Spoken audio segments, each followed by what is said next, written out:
감사합니다. 우리 사랑하는 성도들 한 사람 한 사람 주님의 은혜 가운데 다시 한번 세임 허락하여 주시고 위로하여 주시고 회복하시고 치유하여 주시옵소서. 예수님의 이름으로 기도합니다. 아멘. 누가복음에 나오는 말씀 가운데서 그 십자가에 달려서 예수님께서 고난 받으실 때 그 좌우에 강도가 한 명씩 이렇게 같이 못 박힌 이야기가 나옵니다. 근데 그 강도 중에 한 사람은 예수님을 비방했고, 그 중에 또 다른 사람은 예수님께 어떻게 보면 회개하고 나를 구원하소서라고 하는 그런 고백을 했습니다. 그래서 그런 부분에 대해서 오늘 말씀을 같이 나눌 텐데, 누가복음 23장 39절부터 43절까지 말씀 같이 우리 찾으셨으면 같이 읽도록 하겠습니다. 달린 행악자 중 하나는 비방하여 이르되 내가 그리스도가 아니냐 너와 우리를 구원하라 하되, 하나는 그 사람을 꾸짖어 이르되 내가 동일한 정죄를 받고서도 하나님을 두려워하지 아니하느냐. 우리는 우리가 행한 일에 상당한 보응을 받는 것이니 이에 당연하거니와 이 사람이 행한 것은 옳지 않은 것이 없느니라 하고 이르되 예수여 당신의 나라에 임하실 때에 나를 기억하소서 하니, 예수께서 이르시되 내가 진실로 내게 이르노니 오직 오늘 내가 나와 함께 낙원에 있으리라 하시니라. 아멘. 오늘 제목을 한번 같이 따라해 보시겠습니다. 오직 은혜. 오직 은혜. 우리 옆에 있는 분들에게 그냥 인사합니다. 오직 은혜입니다. 오직 은혜입니다. 자, 예수님께서 십자가에 못 박히셨는데 예수님과 함께 못 박힌 사람이 두 명이 더 있었습니다. 여기 보면 행악자라고 이렇게 포함되어 있는데, 이렇게 표현되어 있는데, 그 뭐 강도라고 이렇게 표현된 데도 있고 그렇지만 일반적으로 십자가에 달려서 죽을 만큼의 그런 강력 범죄자였다라고 보시면 돼요. 근데 적어도 그거는 로마인의 관점에서 그렇습니다. 로마인의 관점에서 이스라엘을 어떻게 보면 침공하고 침략하고, 그리고 이스라엘의 그 중요한 그 군사적인 어떤 요충지였기 때문에 그 중동과 아프리카, 유럽을 잇는 아주 중요한 교통의 요지고 또 군사적인 그런 요충지였기 때문에 로마 제국의 입장에서는 이스라엘을 반드시 그렇게 차지하고 이렇게 실질적인, 물론 뭐 속국으로까지 이렇게 표현하기는 어려울 수 있겠습니다. 어쨌든 로마 제국의 그런 지배하에 두는 것이 유리했기 때문에 거기서 실제로 많은 세금의 그런 소득이 있었고, 또 헤롯 왕이 로마 황제와 더불어서 이렇게 어떻게 보면 정치적으로 외교적으로 친밀한 그런 관계를 갖고 있었기 때문에 로마 제국 입장에서는 굉장히 중요한 그 곳이 이스라엘이었습니다. 그래서 이스라엘의 군대를 주둔하고 총독을 두고, 그리고 이제 이스라엘을 이렇게 분할해서 통치하는 그런 전략을 폈는데, 그런 상황 속에서 그 로마 제국에 반하고 그리고 로마의 통치에 반대하는 사람들이 반역자가 되겠죠. 유대인들 입장에서는 독립운동이지만, 그러니까 이스라엘 사람들 입장에서 독립운동이지만 로마인들 입장에서 보면 반역인 겁니다. 옛날에 우리가 3.1 운동할 때 일본 사람들이 볼 때는 우리가 반역자인 것처럼 그렇게 보였듯이, 또 안중근 의사가 노이토 히로부미 같은 사람 이렇게 저격했을 때 그들 입장에서는 테러범인 거죠. 그러나 우리 입장에서는 당연히 우리가 의사라고 할 때 그 의사는 수술하는 의사가 아니라 의로운 열사라는 그런 의로운 선비라는 뜻입니다. 그죠? 나라를 위해서 목숨을 바친 영웅이죠. 근데 그 관점에 따라서 사람이 다르겠습니다. 어쨌든 예수님과 함께 십자가에 달려서 죽었던 사람들은 로마 정부에서는 좌시할 수 없는, 그냥 둘 수 없는 죄인들이었다라고 하는 것을 알 수가 있어요. 그 앞에서 여러분들이 보셨던 그 지난주에도 말씀드렸지만 바라바라고 하는 사람이 있습니다. 그도 그 신학자들의 연구에 의하면 그냥 일반 뭐 좀도둑이나 이런 사람은 아니고 이스라엘의 어떤 뭐랄까 좀 정치적인 소요를 일으키는 그런 지도자였다라고 볼 수가 있습니다. 그러니까 반역의 폭동에 뭐 반역의 폭동이라는 말은 그렇지만 어쨌든 독립운동하는 그런 관점에서 보자면 이스라엘 사람들에게 굉장히 중요한 그런 정치적인 의미를 갖는 영웅 같은 사람이었을 수도 있다라고 하는 게 신학자들의 의견입니다. 어쨌든 그 바라바 대신에 예수님께서 지금 채찍에 맞으셨고 십자가에 지금 달리셨죠. 그리고 어떻게 보면 바라바와 같이 감옥에 갇혀 있었던 이 두 사람, 원래는 바라바와 같이 사형에 처해져야 되는 이 두 사람이 지금 예정대로 예수님과 함께 십자가에 못 박혔습니다. 좌우편에 한 명씩 있다고 그랬는데 예수님을 가운데 두고 좌편에 우편에 한 명씩 죄수들이 사형수들이 십자가에 달렸습니다. 우리가 흔히 생각할 때 예수님의 오른쪽이 좀 어떤 우리가 일반적으로 생각할 때 오른쪽이 좋다라고 생각하는데 꼭 그렇지만도 않아요. 성경에서는 왼쪽인지 오른쪽인지 정확하게 이야기하고 있지는 않습니다. 중요한 거는 왼쪽 오른쪽이 아니고 정말 중요한 거는 믿음의 고백을 누가 했느냐라고 하는 게 사실 제일 중요해요. 자, 둘 중에 한 사람, 왼쪽인지 오른쪽인지 알 수는 없지만 여기 우리 39절에 이런 표현이 있습니다. 자, 한번 읽어볼까요? 39절만 읽습니다. 시작. 달린 행악자 중 하나는 비방하여 이르되 내가 그리스도가 아니냐 너와 우리를 구원하라 하되. 자, 이 사람이 예수님께 말하는 걸 잘 들어보면, 그죠? 잘 들어보면 마치 예수님께 지금 구원을 요청하는 것처럼 들려요. 그죠? 예수님, 당신은 메시아 아닙니까? 기름 부음 받은 자 아닙니까? 하나님께서 약속하신 다윗의 아들이 아니십니까? 이스라엘의 왕으로 오시는 분이 아니십니까? 당신과 우리를 구원하소서. 얼핏 듣기에는 그런데 잘 보면 그게 구원을 요청하는 말이 아니라 제사장들과 더불어서 사실은 예수님을 어떻게 보면 모욕하는 말이에요. 제사장들이 그 앞에서 얘기합니다. 저 사람이 남들은 구원하였으되 자신은 구원하지 못한다. 지난 주일날도 말씀드렸지만 예수님께서 오신 목적에 대해서 이 사람들은 전혀 이해하지 못하는 거예요. 예수님께서 오신 목적은 저와 여러분을 포함한 모든 죄인들을 구원하시러 오신 줄로 믿습니다. 예수님의 십자가의 죽음과 그 이전에 예수님 말고도 많은 사람들이 십자가에 죽었습니다. 그리고 그 이후에도 많은 사람들이 십자가에서 죽었어요. 그거는 로마 정부에서 로마 정부에서 처음 시작한 건 아니지만 로마 정부에서 본보기로 많은 사람들에게 공포감을 주기 위해서 활용했던 사형 방법이. 로마의 시민들은 참고로 말씀드리면 절대로 십자가형에 처해지지 않았다고 해요. 왜? 로마 시민은 고상한 로마의 시민이기 때문에 그들에게 뭐 이렇게 잘못한 게 있으면, 뭐 처형당할 일이 있으면 목을 잘라서 죽였다 그래. 여러분 잘 생각해 보세요. 1번 목이 잘려 죽는다. 나는 어떻게 죽냐면 2번 뭐 불에 태워 죽는다. 3번 십자가에 달려 죽는다. 했을 때 가장 치욕스럽고 가장 고통스러운 게 십자가형이었다고 해요. 심지어는 며칠씩 생존해서 그 아주 심한 고통을 겪으면서 죽어갔다고 합니다. 그리고 그 로마의 유명한 그 노예 있죠.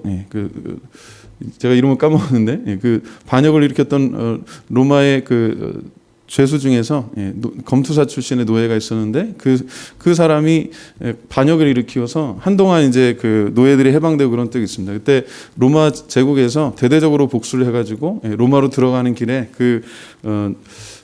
어떻게 보면 폭동을 진압했던 장군이 그 죄수들을 다 십자가에 이렇게 매달려서 죽였다고 해요. 수천 명이.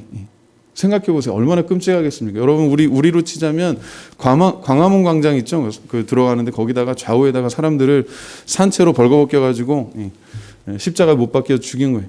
그게 로마 제국의 어떻게 보면 위험을 보인다라고 하는 거예요. 로마 제국 입장에서는 우리에게 반역하면 이렇게 돼. 너희들 똑똑히 봐도 북한이 그 김정은이 그렇게 공포 정치를 하는 이유하고 비슷합니다. 그런 이유에서 권력을 지키고 나라를 어떻게 보면 기강을 잡기 위해서 나라의 어떤 안전에 또 도전이 되는 세력을 다 그렇게 위협의 세력으로 보고 그 중에서 특히 반역하는 사람들 이렇게 본보기로 공개 처형하는 게 아주 잔인한 로마의 사형 방식이었어요. 그러니까 예수님은 사실은 여기 어디에도 해당되지 않아요. 이 바라바 같은 사람도 아니었고 바라바와 같이 감옥에 갇혀 있다가 오늘 처형을 당하는, 예수님 옆에서 처형당하는 이 사람들과도 사실 상관이 없는 억울한 분이, 어떻게 보면 법적으로 보자면 그렇다는 뜻입니다. 그리고 예수님을 재판에 넘겼던 사람들도 원래 해가 뜨고 나서 정식으로 이렇게 일과 시간, 근데 지금 새벽같이 불법으로 이 산헤드린이라고 하는 공회를 이렇게 소집해가지고 거기에서 예수님을 뭐 재판을 정당한 재판도 하지 않아요. 자기들이 듣고 싶은 대답만 듣고 여러분 혹시 답정너라고 뭐 들어보셨나 모르겠는데 요즘 젊은이들이 쓰는 말인데 어차피 답은 정해져 있고 너만 거기 동의하면 돼. 그런 뜻이거든요. 답은 다 정해놨어요. 예수님만 그냥 너 하나님의 아들이지 물어봐서 네 그렇다 그러니까 그걸 신성모독으로 해서 예수님을 죽이려고 합니다. 사실 그 이유는 여러 가지가 있지만 겉으로 보이는 이유는 종교적인 이유예요. 바리새인들도 그렇고 또 그 당시 어떻게 보면 가장 종교적인 권위가 있는 제사장들과 사두개인들, 제사장과 사두개인들은 같은 편이라고 보시면 돼요. 바리새인들은 좀 율법 학자들이었다고 보시면 되고, 그런데 사두개인들하고 바리새인들은 사실 믿는 것도 다르고 출신도 다르고 그리고 서로 이렇게 좋아하지 않는 그런 세력이었어요. 근데 예수님을 모함하고 예수님을 이 십자가의 사형에 처하는 데는 합심했던 이유가 있습니다. 그들이 예수님을 질투했기 때문에 그래요. 그리고 자신들이 갖고 있는 어떤 기득권, 제사장들은 제사장들대로 누리는 그런 기득권들이 있고, 그리고 바리새인들은 바리새인들대로 자기들이 율법을 열심히 연구하고 가르쳐서 나름대로 사람들한테 존경받는 그런 권위가 있는데 그런 기득권을 잃어버리는 것에 대한 두려움이 있었어요. 그러니까 예수님을 잡아 죽이는데 한 마음이 된 겁니다. 물론 그 예수님께서 피 흘리셔서 죽으시기로 오셨기 때문에 그거는 뭐 그 사람들이 잘 몰랐기 때문에 그런 것도 있겠지만 어쨌든 하나님의 계획은 예수님께서 오셔서 피 흘리시는 게 목적이었지만 그 예수님을 어쨌든 시기하고 모함하고 질투하고 또 정치적인 이유로 종교적인 이유로 또 경제적인 이유로 예수님을 그렇게 모함하는 거에는 사람들이 다 하나가 됐어요. 헤롯도 하나가 됐고 심지어는 이 총독 빌라도도 하나가 됐습니다.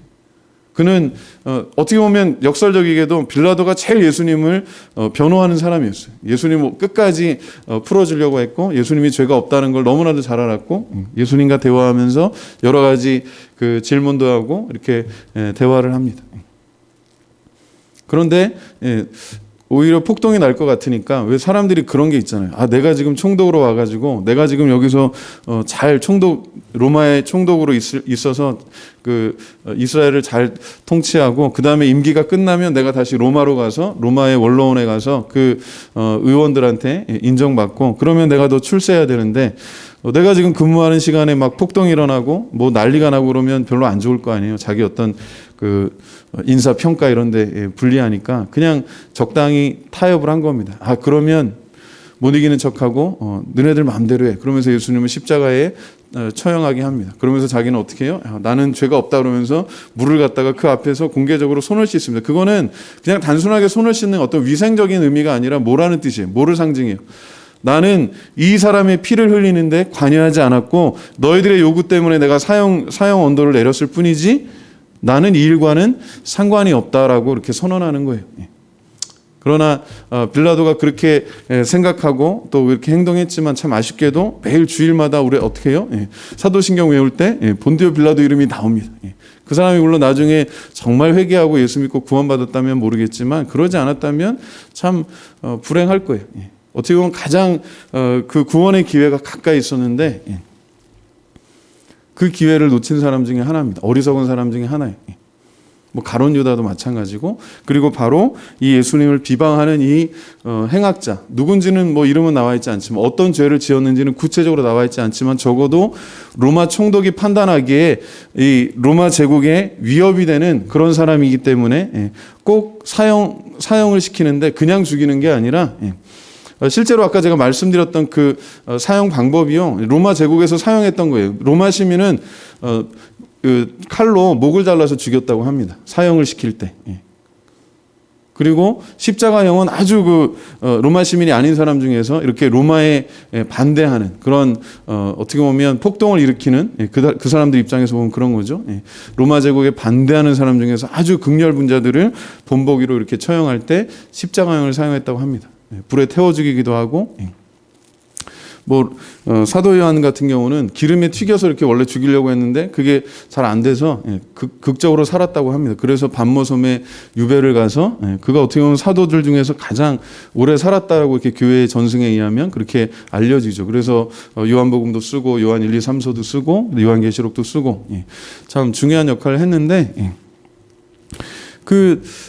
아무튼 잔인하게 이렇게 사형을 당하는 그런 입장에 있어요. 이 행악자가 예수님 가장 옆에서 가장 가까운 곳에서 그리고 인생의 가장 마지막에 숨 넘어가기 전에 그가 할 수 있는 게 많이 있었겠지만 어떻게 보면 참 불행한 사람이었어요. 그는 어리석은 사람이었어요. 예수님을 구원자로 보지 않았습니다.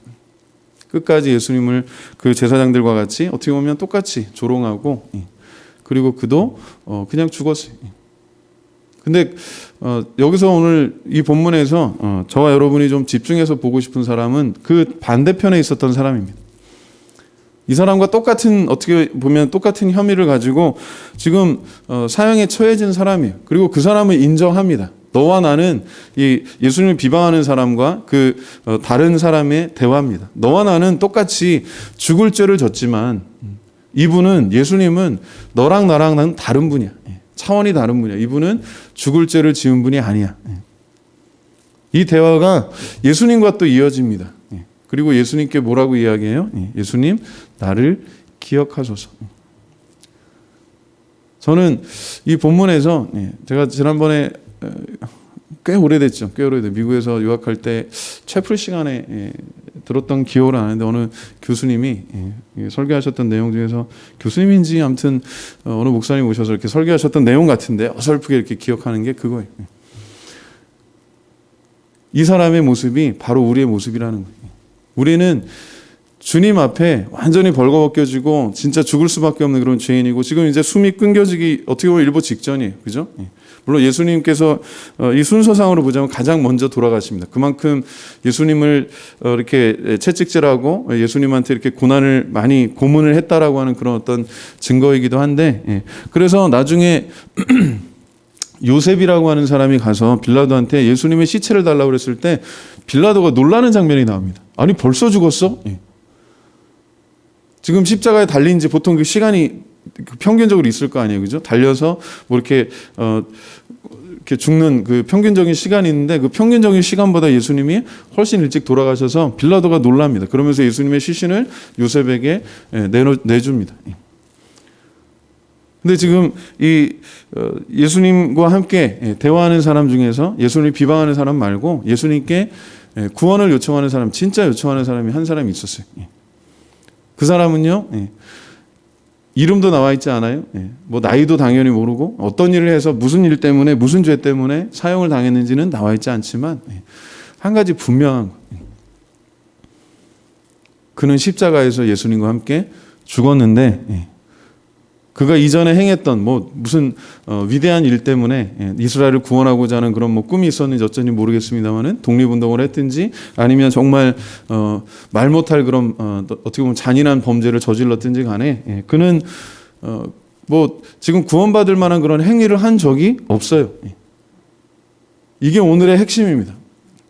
이 사람은 지금 예수님 앞에 나올 때 예수님 곁에 있을 때 그 이전에 뭐 행한 일 때문에 자기가 잘못한 것 때문에 지금 죽게 돼 있고 그리고 그것을 만회할 수 있는 어떤 시간도 없는 사람이 저가 정말 잘못했습니다. 저 용서해 주시면 제가 저에게 한 번만 기회를 더 주신다면 제가 십자가에서 죽지 않고 저에게 뭐 몇 년이라도 살 기회를 주신다면 제가 잘못한 것에 대해서 속죄하고 그리고 이 사회를 어지럽게 한 것에 대해서 반성하고 그리고 바르게 그리고 사회에 봉사하도록 하겠습니다. 그럴 시간이 없는 사람이 이미 십자가에 달려서 이미 죽어가고 있는 사람이 그가 마지막으로 정말 소원할 수 있었던 게 뭐였냐면 예수님께서 자기를 기억하고 자기를 구원해 주시기를 소원했다라고 하는 거예요. 근데 어느 목사님이 어느 교수님인지 목사님인지 정확히 기억하지 못하겠는데 그런 말씀하신 게 참 그 뇌리에 박혔어요. 그게 뭐냐면 주일학교 어린 시절의 교육이 그만큼 중요하다는 거예요. 물론 여기는 어디에도 이 사람이 어릴 때 뭐 신앙교육을 제대로 받았고 뭐 주일학교를 다녔고 뭐 우리 새생명 어린이집을 다녔고 그런 건 나와 있지 않아요.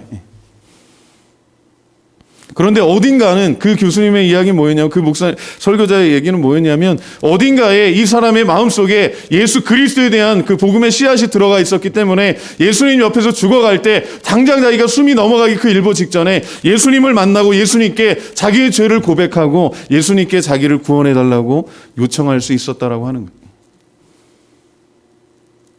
그거는 그 사람의 의지가 아니고 그 사람의 어떤 행위도 아니고 그 사람의 능력도 아니고 우리가 죄를 회개하는 거요.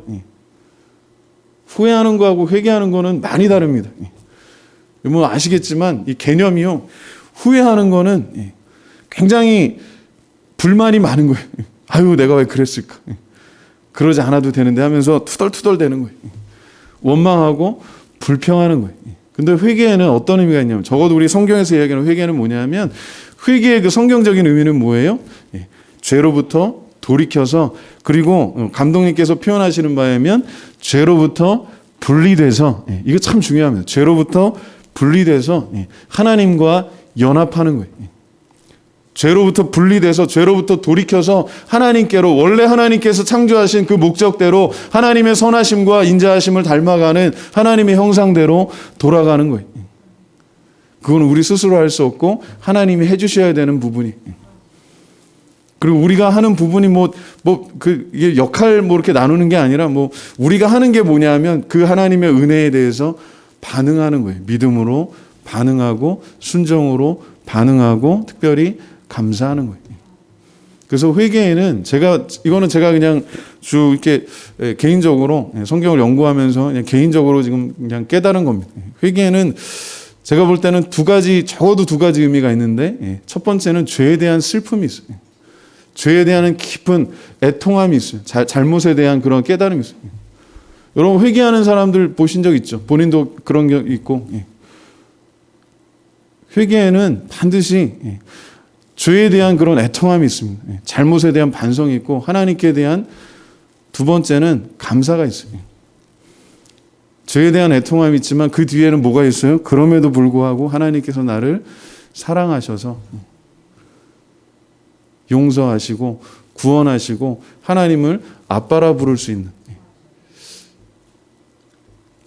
집에서 그 아버지 혹시 아버지를 아빠라고 이렇게 부를 수 있으면 그건 참 좋은 거예요. 저는 지금 좀 어릴 때는 아빠라고 불렀는데 지금은 아버지가 편해요. 근데 어머니한테는 엄마라고 불러요. 엄마, 통화할 때 엄마 이렇게 부르고, 그다음에 엄마랑 통화할 때 아버지는 잘 계세요 이렇게. 그러니까 아버지는 참 조금 이렇게 좀 어려운 표현인데 아빠는 되게 친근감이 있어요. 특히 아이들이 어릴 때, 그죠? 어릴 때 이렇게 아빠 하는 게 참 굉장히 친밀함이 있는데, 그 아빠라고 하는 호칭, 우리가 하나님을 아빠라고 부를 수 있도록 우리를 그렇게 하나님께서 사랑해 주신다라고 하는 거예요. 여기서 우리가 정말 감사해야 될 거는 그겁니다. 우리가 아무런 하나님을 기쁘시게 할 만한 그런 행위를 한 적도 없고 할 수도 없고 할 의지도 없고 능력도 없지만 하나님께서 우리를 긍휼히 여겨주셔서 예수 그리스도께서 십자가에서 다 이루어진 사건이, 그 휘장이 찢겨지는 거. 그래서 저희 교회는 여기 아시겠지만 이 십자가 뒤에 여기 휘장이 찢겨져 있어요. 아니, 찢겨져 있는 게 아니라 갈라져 있어요. 저희는 그 지하에서 개척할 때부터 제가 기억하는 게 이 휘장이 다 갈라져 있게 돼 있어요. 그게 상징하는 게 뭐냐면 예수 그리스도의 보혈로, 예수 그리스도의 이름으로, 예수 그리스도의 능력으로 누구든지 이제는 믿음으로 하나님 아버지께 나아갈 수 있게 되었다라고 하는 것을 상징합니다. 솔로몬 성전에 있었던 걸 기준으로 그 신학자들이 연구한 거 말씀드렸죠. 높이가, 이 휘장의 높이가 18m 정도가 된다고 합니다. 그리고 넓이가 6m, 그리고 그 두께가 약 20cm 정도 되는데, 그게 그냥 천으로 이렇게 된 게 아니라 네 가지 실로 해가지고 이렇게 다 엮은 거예요. 다 일일이 꼬고 엮어가지고 그걸 몇 겹으로 해가지고 계속해서 엮은 것을 해놓은 게 약 20cm 정도가 되는 게, 그 10m 이상 이렇게 높이 달리는 게 위로부터 아래까지 완전히 찢어진 거예요. 그게 상징하는 게 그냥 우연히 예수님이 이렇게 돌아가셨으니까 짠 이렇게 드라마틱한 무슨 효과라고 생각하기도 쉽지만 사실 그렇지 않아요. 이게 간 아주 심오한 의미는 뭐냐면, 예수님이 두 가지 기능을 하셨다고 그랬죠. 두 가지 역할. 첫 번째로 영원한 대제사장, 구약의 대제사장들이 그동안 해왔던 모든 것들을, 율법의 요구들을 단번에 영원히 완성하셨어요. 그래서 영원한 대제사장으로서, 두 번째는 흠없는 어린 양, 자기 자신의 피를 가지고 하나님 아버지께 제사 드리는 영원한 대제사장의 역할을 하셨어요. 그게 히브리서의 내용입니다. 히브리서의 내용을 잘 간추려서 보면 딱 그거예요. 예수, 피, 구원. 그리고 그것을 다 이렇게 하나님이 주시는 은혜, 그걸 우리가 이해하고 믿게 하는 게 믿음인데, 특히 11장, 12장에 보면 믿음에 대한 이야기들이 쭉 나와요. 특히 특히 11장에 보면 믿음의 사람들에 대한 이야기가 쭉 나오는데 바라기는 여러분도 그 뒤에 11장 뒤에 믿음의 사람들의 역사가 거기서 끝나지 않고 오늘 우리에게도 이어지는 줄로 믿습니다. 제가 오늘 내려오기 전에 우리 로이 할머니 나오셨네. 내려오기 전에 이렇게 저희 화장실에 이렇게 수건으로 이렇게 싸놔요, 집사님. 그리고 이제 수건을 다 쓰고 이제 새로 이제 꺼내놓고 그러거든요. 근데 이렇게 오늘 꺼내놓는데 딱 그 로이 돌잔치 때 줬던 그 수건이 있어요. 그 제가 요즘 아껴서 쓰고 있습니다. 아주 아껴서 잘 쓰고 있는데 벌써 이렇게 커가지고 머리도 빠글빠글하고 다니고 막 아멘도 잘하고 아주 그냥 사방 돌아다니면서 그죠? 요즘에 제일 주일 예배 때 아주 그냥 활달하게 우리 교회에서 제일 활달하게 예배드리는 성도 중에 하나가 우리 로이 성도인데 그 수건을 보면 기억이 나는 거예요. 그때 그날 그 감사 예배 드리고 그리고 그때는 애기였으니까 뭐 한 살 돌일 때니까 지금보다 어릴 때잖아요. 지금은 이제 뭐 돌아다니고 말도 잘하고 그럽니다만은 그게 생각이 나요. 근데 오면서 그런 생각이 들어요. 야, 하나님께서 우리를 구원하시는 이유가요.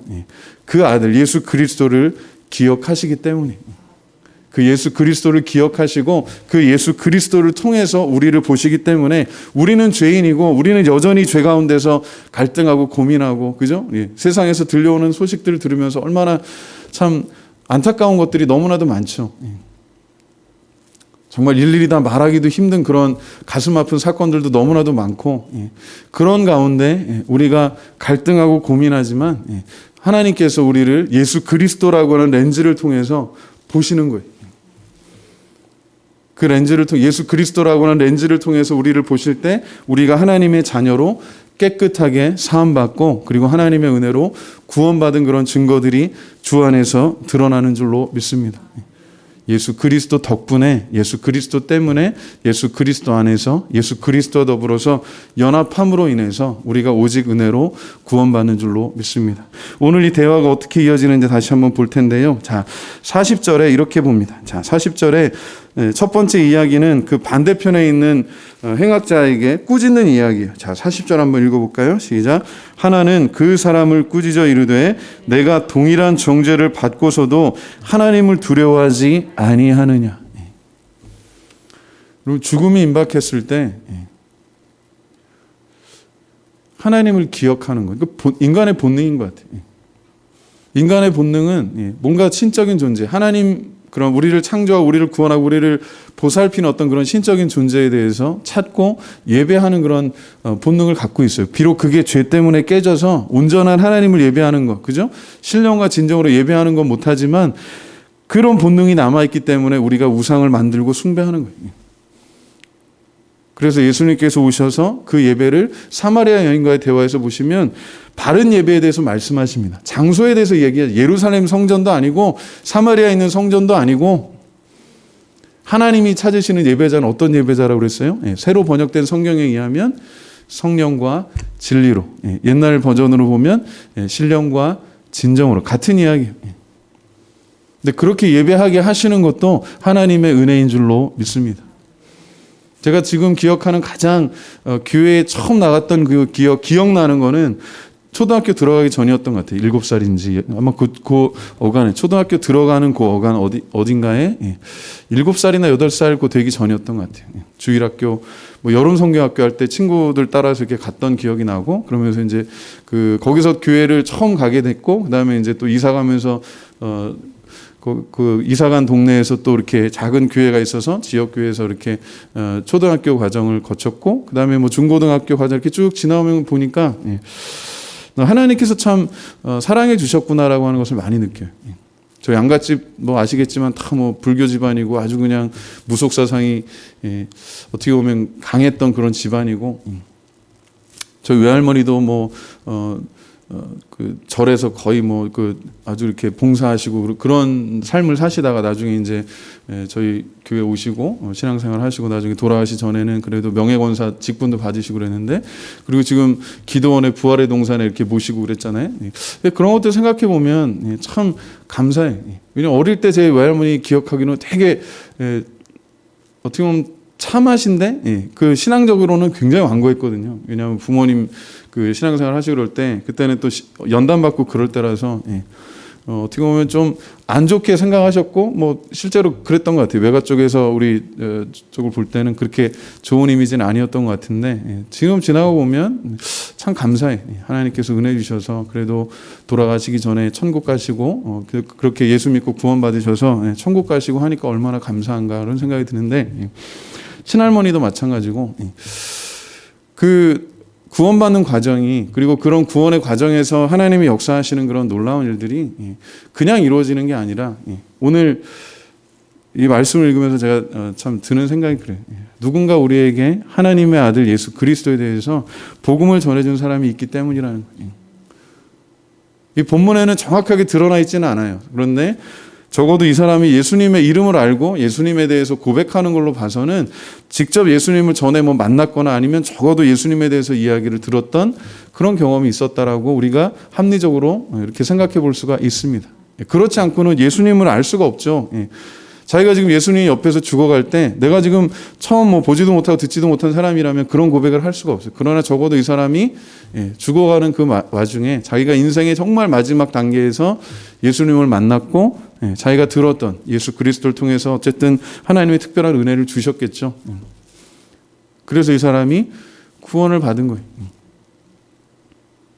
구원받기에 합당한 일을 한 적도 없고 그리고 그런 일을 할 수 있는 지금 이제 시간도 기회도 없어요. 이제는 십자가에서 달려서 죽는 것 외에는 없습니다. 다른 복음서를 보면 예수님이 가장 먼저 돌아가시고 이 남아있던 그때까지 생존해 있던 살아있던 이 사형수들을 빨리 죽게 하기 위해서 그 백부장이 병사들을 시켜서 뭘 했냐면 다리 몽둥이 부러뜨린다 그러죠. 그게 그냥 하는 말이 아니라 진짜로 다리 뼈를 이렇게 부러뜨립니다. 쇠 같은 걸로 큰 쇠막대 같은 걸로 이렇게 탁 쳐가지고 이 뼈가 부러지면 몸이 이렇게 매달려 있던 게 축 늘어지게 되거든요. 그러면 이 흉부 압박에 의해서 숨을 못 쉬게 되고 결국에는 이제 폐에 물이 차고 나중에는 모든 기능이 이렇게 멈춰지게 되고 심정지가 오게 된다고 합니다. 이거는 십자가형에 대해서 아주 상세하게 의학적으로 설명한 걸 제가 한번 깊이 있게 읽은 적이 있어요. 결국은 우리를 죽이는 게 뭐냐면 십자가에서 우리를 죽이는 게 뭐냐면 중력이에요. 중력. 거기 조그만 발판이 하나 있거든요. 우리 이렇게 조그맣게 이렇게 발을 딛고 이렇게 버틸 수 있는 그런 발판이 있는데 그거를 다리를 부러뜨리면 그걸 딛고 있을 수가 없는 거예요. 그냥 몸이 전체가 무너져서 죽게 되는 거예요. 빨리 죽게 되는 거예요. 근데 얼마나 그게 잔인하냐면 자기가 죽어가고 있는 것을 느끼게 해요.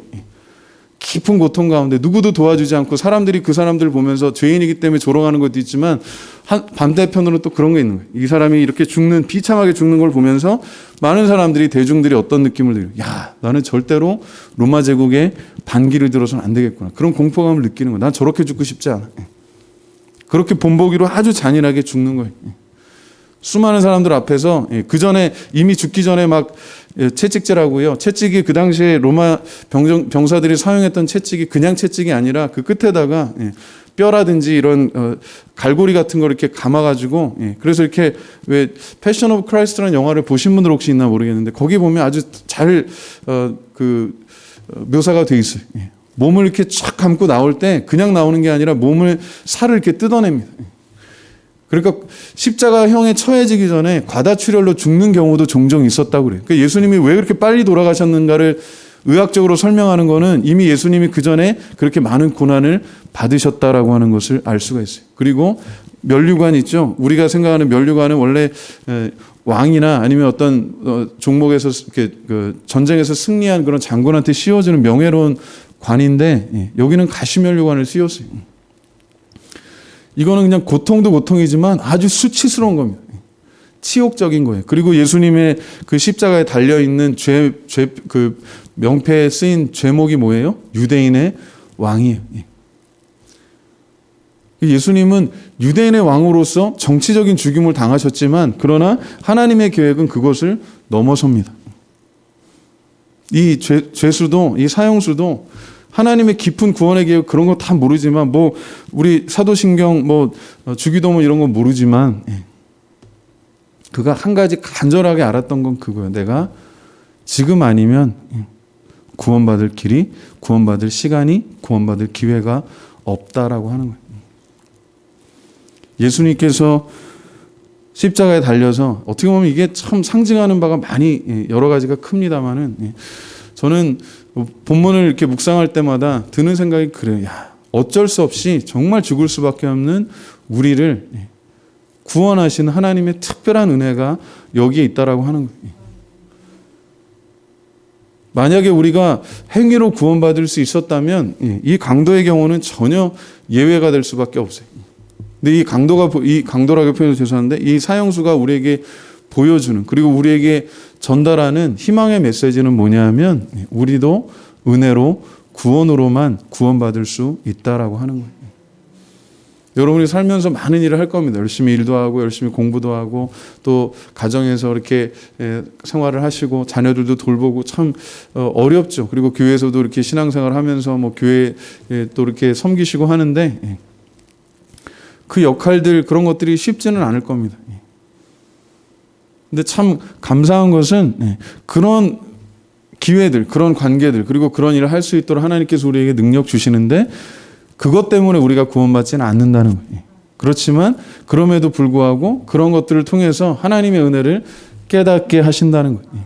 그게 예수 믿기 전과 예수 믿고 나서의 큰 차이가 그거예요. 그전에는 내가 다 했다고 생각해요.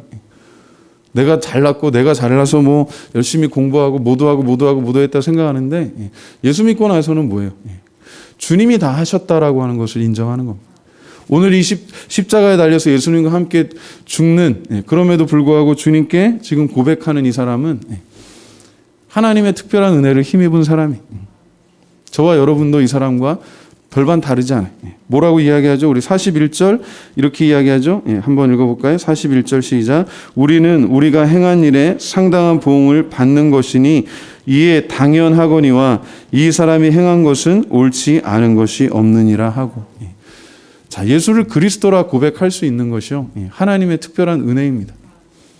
근데 내가 지금 죽어가면서 내 옆에 조금 죽어가는 분이 있어요. 한 사람이 볼 때는 이 사람은 무능한 사람이에요.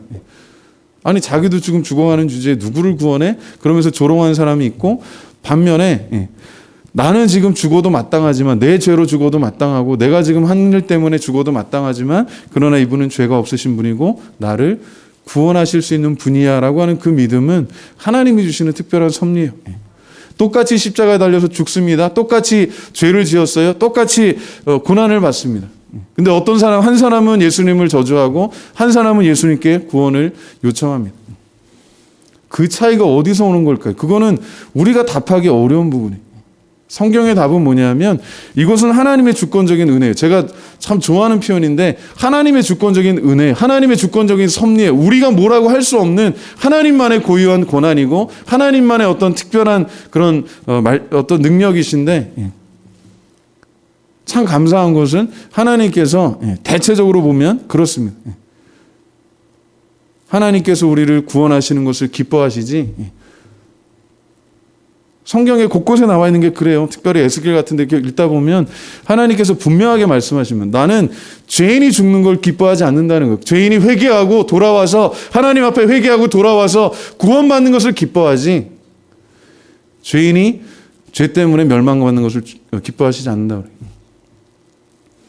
사도 바울이 복음을 전하다가 나중에는 교회 전승에 의하면 로마에서 그가 사형을 당하죠. 예수 그리스도를 전했다는 것 때문에 사형을 당합니다. 근데 여러분 상상해 보세요. 사도 바울이 아마 그는 로마의 시민권을 가지고 있었기 때문에 십자가형보다는 목이 잘려서 죽었을 확률이 높은데 그가 이렇게 복음을 전하다가 순교당했을 때 그의 영혼이 하나님 앞에 가서 천국에 입성할 때 들어갈 때 그를 가장 먼저 천국문에서 맞아줬을 사람들이 누굴 것 같아요? 여러분 상상해 보세요. 그냥 이건 뭐 성경에 나와 있지는 않지만 그냥 우리가 상상해 보는 겁니다. 사도 바울이 이제 복음을 전하고 그 마지막 순교의 자리에서 목숨을 잃습니다. 육신의 목숨은 끝났지만 그러나 그 영혼이 구원받아서 예수의 피로 구원받았으니까 그죠? 비록 그가 처음에는 예수를 반대했고 예수 믿는 사람들을 핍박했고 스데반이 복음을 전할 때 오히려 돌 던져서 죽이는 사람들 뒤에서 그가 조종했던 사람이지만 나중에 다메섹에서 예수님을 만나고 그가 변화되고 회개하고 하나님의 사람이 되고 나서 예수님을 위해서 목숨을 바쳤어요. 그 사도 바울이 천국문에 들어갈 때, 천국에 문이 있다고 우리가 상상하고 천국문에 들어갈 때 가장 먼저 그를 반갑게 달려와서 맞아줬던 사람이 누굴 것 같아요? 저는 스데반 집사 같은 분들이라서 생각해요. 그리고 사도 바울에게 직접적으로나 간접적으로 핍박을 당해서 순교당했던 성도들일 거라고 생각합니다. 이게 복음의 위대한 능력이요. 나를 핍박하고 나를 죽인 사람조차도 사랑할 수 있는, 환영할 수 있는 능력이, 그게 하나님의 은혜인 줄로 믿습니다. 여러분이 천국에 들어갈 때 누가 가장 먼저 기쁘게 맞아줄까요? 그리고 한번 생각해 보세요. 여러분에게 복음을 전했던 누군가, 그죠? 뭐 부모님일 수도 있고, 아니면 주일학교 선생님일 수도 있고, 중고등학교 때 또 이렇게 교회에서 신앙훈련하면서 이렇게 도움을 주셨던 그런 분들일 수도 있을 거예요. 근데 한 사람이 아닐 수도 있어요. 여러 사람이 있을 거예요. 누군가 여러분을 위해서 눈물 뿌리고, 누군가 여러분을 위해서 이 복음의 수고를 위해서 정말 우리가 왜 아이를 낳는 그런 고난에 비유하잖아요.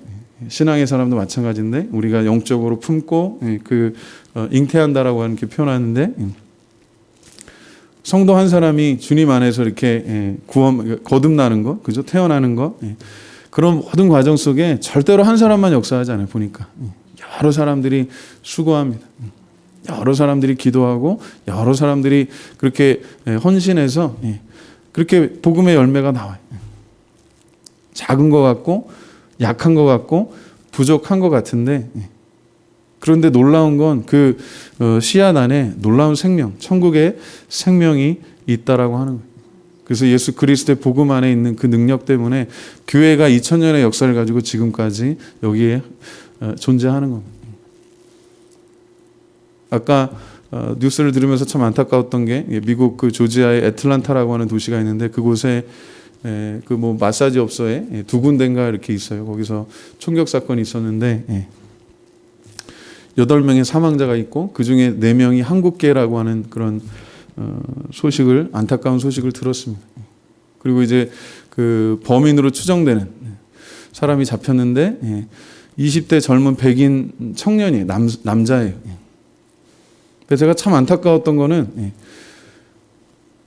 그 미국의 어느 교회, 침례교회 어려서부터 이렇게 다녔고 뭐 그랬다고 그래요. 그래서 그 교회 분들이, 목사님하고 장로님들, 교회 성도들이 너무 충격을 받아가지고, 그리고 지금 이거에 대해서 어떻게 해야 되나 논의하고 있다는 소식을 듣고 제가 내려왔어요. 근데 그 청년이 했다는 이야기, 거기 막 이렇게 총을 쏘면서 사람들을 죽이면서 했다는 이야기가, 나는 아시아 사람들을 다 죽일 거야. 그러니까 지금 미국이 얼마나 그런 심각한, 뭐 코로나도 코로나지만 그 코로나로 인해서 생기는 그런 인종 차별, 그런 미움, 이런 게 심각합니다. 또 그런 소식들 자주 들리죠. 얼마 전에는 캘리포니아인가 거기서 한국 할머니, 83세인가 4세 된 할머니를 지나가는 사람이 때려가지고 아주 그냥 온 얼굴에 멍이 드는 그런 일들. 그냥 아시아인이라고 하는 이유로 이 코로나 바이러스가 중국에서 왔다고 생각하고, 그 전에 있었던 대통령이 또 그렇게 이제 그런 식으로 이제 얘기를 해놓은 게 있기 때문에 미국 사람들이 한국 사람, 중국 사람 구별 못해요. 그냥 아시아 사람이라고 생각하고 그냥 그러는 거고, 그리고 대부분의 아시아 사람들, 그 미국에 사는 아시아 사람들이 중국에 뭐 갔다 오거나 그럴 기회도 없었을 겁니다. 이번 코로나 사태 때문에도 그렇고. 그만큼 무지해요. 미국이 아직까지도 이렇게 인종차별이 심하다라고 하는 걸 보여주는 대표적인 사건이, 우리나라 그 윤여정 씨가 출연해서 지금 뭐 화제가 되고 있는 미나리라는 영화 있죠. 그거는요, 미국 감독이 만들었고, 거기 감독이 미국 사람이에요. 한국계지만 미국 사람이고, 거기 주연 배우도 미국 사람이고 미국 국적이고, 윤여정 씨만 아마 한국일 거예요. 그다음에 한예린가 그 사람하고. 그게 미국 자본으로 미국 영화 배우들이, 그리고 영화 그 기획사에서 만든 헐리우드 영화입니다. 단지 한국 사람들에 대한 이야기고, 한글로 이렇게 한국말로 이야기하는 게 많기 때문에 그렇지만, 그게 우습게도 외국어 영화 그걸로 선정이 돼 있어요. 그만큼 미국이 굉장히 아직까지도 뿌리 깊은 인종차별주의적인 것들을 갖고 있다는 걸 보여주는 대표적인 예 중에 하나입니다. 그리고 여러분 꼭 기회 되면 한번 그 영화를 꼭 한번 보세요. 그 이민자들, 특히 한국의 이민자들이 얼마나 어렵고 힘든 삶을 살아왔고 지금도 그런 가운데 있는가. 그 영화를 만든 감독이요, 아이색 정이라는 분인데, 예. 아이색이 뭔가 그랬더니 무슨 소리고 하는데, 아이색이 이삭이라는 뜻이에요. 이삭. 예. 정이삭이라고 하는 감독이, 그 사람도 이민 2세인데, 예. 자기 부모님들이 그렇게 살았던 것들에 대한 그런 경험을 가지고 자기 할머니에 대한 추억을 가지고 만든 영화예요. 예. 그게 한국 사람들뿐만 아니라 거의 많은 미국의 이민자들에게 공감을 하게 되고, 예. 그 영화를 본 사람들은 대부분 그 이민자들이라면, 예, 공감하고 많은 사람들이, 예, 그 가족 관계의 관계의 중요성에 대해서 눈물 흘리는 그런 영화입니다. 한번 꼭 보세요. 거기에 백인 교회에 가서 이 한국 가족이 이렇게 가는 장면이 있는데 저는 그게 참 기억에 남습니다. 영화를 안 보신 분들을 위해서 제가 남겨두겠는데 꼭 한번 보세요. 많은 것들을 생각하게 하는 영화입니다. 우리가 예수 그리스도 안에서 이 땅을 살아가요. 아무리 교회를 다니고 그렇게 어려서부터 신앙생활을 했어도요, 저는 참 그 청년이 예수 제대로 믿은 사람 아니라고 생각해요. 예수 믿었으면요, 예수 정말 바르게 믿는 사람에게는 하나님께서 주신 특별한 선물인데, 그게 뭐냐면 사도 바울이 그전에는요, 율법주의적인 그런 신앙을 가졌을 때는 예수 믿는 사람 잡아 죽이는 게 하나님께 영광 돌리는 거라고 생각했던 사람이에요. 미움으로 가득 차고 증오로 가득 찼는데, 예수 믿고 구원받으니까 뭐가 가득해요? 하나님 주시는 사랑이 가득해요. 자기 원수들 위해서도 죽을 수 있는 거예요. 그러니까 사도 바울이 순교당했을 때 천국문에서 제일 먼저 맞이했을 사람이 저는 스데반 집사라고 생각을 해요. 상상을 해요. 자기가 직접 돌 던진 건 아니지만 돌 던져서 죽게 했던 그 사람이 사도 바울을 이렇게 안아주면서, 야, 정말 잘했어. 잘 왔습니다.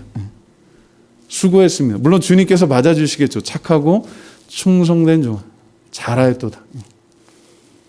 우리가 그리스도의 복음의 능력을 절대로 간과해서는 안 돼요. 제가 왜 그 아틀란타에서 일어난 사건을 이야기했느냐 하면, 그 사람이 소위 말하는 크리스찬이기 때문에 그래요. 내가 아시아인들을 다 죽이겠다라고 하면서 총을 쏘면서 그 힘없는 여성들을 거기 마사지를 하는 사람들 그런 거 있잖아요. 스파 같은 거 이렇게 목욕하면서 사람들 이렇게 마사지 해주고 그런 데서 일하는 사람들, 그리고 또 거기 오는 손님들. 죽은 사람들 8명이 다 여자라고 그래요. 백인 2명인가 있고 한국인이 4명이나 있고. 저는 너무나도 안타까워요.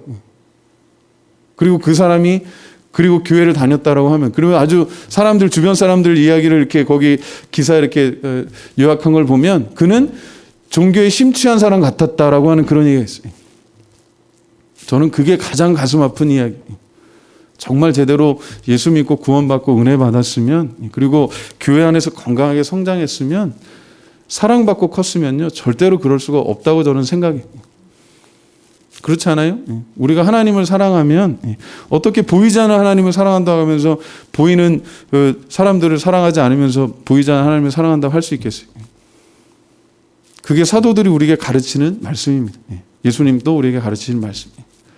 오늘 우리가 여전히 그런 시대를 살고 있어요. 그래서 우리가 더 하나님의 은혜가 필요한 줄로 믿습니다. 오늘 이제 뒤에 있는 말씀 읽고 맺도록 합니다. 42절 43절 읽고 같이 기도하고 맺습니다. 같이 읽습니다. 시작. 이르되 예수여 당신의 나라에 임하실 때에 나를 기억하소서 하니, 예수께서 이르시되 내가 진실로 내게 이르노니 오늘 내가 나와 함께 낙원에 있으리라 하시니라. 아멘. 주님의 은혜가 참 어느 때보다 필요한 것 같아요. 이때도 필요하지만 지금도 필요해요. 거기 이민 가서 이렇게 먹고 살자고, 제가 보니까 다는 모르지만 아직 사고가 이렇게 정확하게 이렇게 보고되지는 않았지만,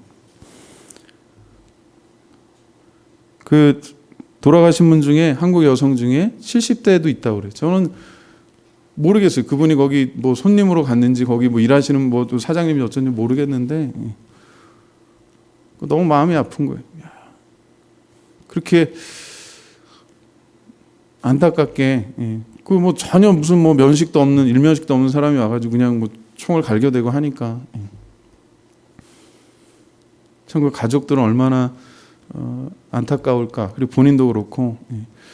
근데 참 인생이라는 게 알 수가 없는 거잖아요. 그런 미움의 들불이 지금 미국에 아주 뭐 사방에 그렇습니다. 그리고 뭐 아시아인이라고 그래가지고 그렇게 차별하고, 그렇다고 뭐 아시아 사람들이 다 천사도 아니에요. 우리는 우리대로 또 인종 차별해요, 그죠?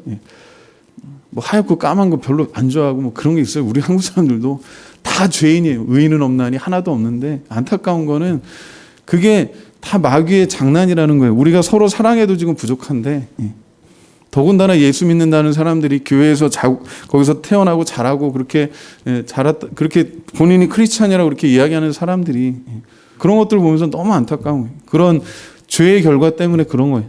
우리가 정말 간치 안타깝게 생각하고, 이런 시대에 하나님의 구원의 은혜가 더 필요한 줄로 믿습니다. 특별히 사순절 기간에 예수 그리스도만이 구주신 것을 고백합니다. 정말 이런 안타까운 사건들이 계속해서 생기지 않고, 정말 우리 가운데 하나님 평안함을 주셔서 예수 믿는 사람들이 바르게 신앙생활에서 하나님의 사랑을 드러낼 수 있도록 주님 우리를 사용해 주시옵소서. 그리고 이렇게 정말 안타까운 그런 사건들을 통해서 많은 분들이 아파할 텐데 주님께서 위로해 주시고 치유해 주시기를 원합니다. 이번 기회들을 통해서 정말 우리가 주님의 큰 은혜와 사랑을 깨달을 수 있도록 좀 함께 기도하고 마치겠습니다. 하나님 감사합니다. 정말 우리가 죽을 수밖에 없는데 예수 그리스도의 그 은혜만이 우리를 구원할 수 있는 줄로 믿습니다. 예수의 피로 우리를 깨끗게 하여 주시고 주님 인도하여 주시옵소서. 구원하여 주시옵소서. 참 연약합니다. 부족합니다. 주님의 말씀을 따라서 정말 믿음으로 살기를 원하지만 우리가 살아가는 모습을 보건대 세상에 속한 욕심을 헛된 줄 알고 버리네. 헛된 줄 알고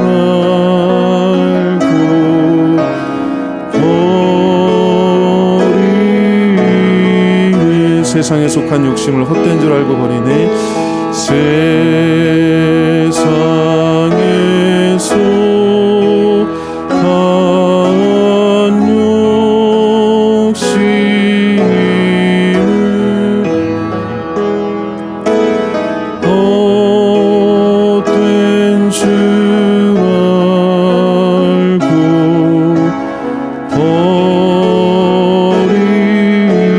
버리네. 아멘. 기도하고 주기도를 마칩니다.